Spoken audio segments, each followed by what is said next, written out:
on their faces before God. And there was an awakening that was taking place. But the vitriol of hell came after those people.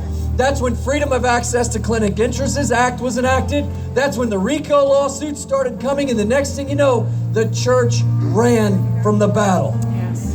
Boldness precedes the miraculous.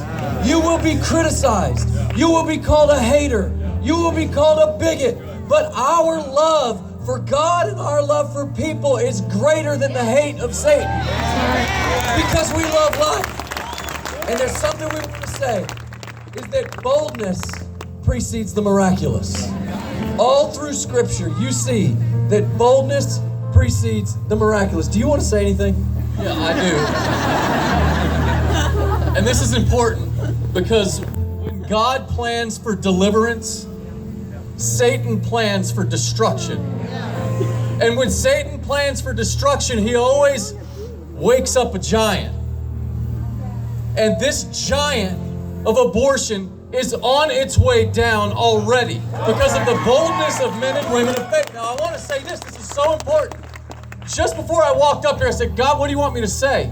And I felt very just heavy in my heart that God was reminding me of David when he went and he was willing to face that giant.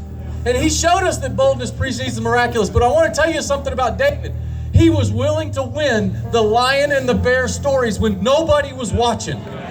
When that bear came up and it wanted a sheep, you know what? If I got 100 sheep and a bear wants to eat a sheep, I'm going home with 99. I ain't gonna fight that thing, especially when nobody's watching. But David's private courage preceded his public courage that brought that giant down. And there are folks right here today, there is a giant in your life personally that nobody knows about.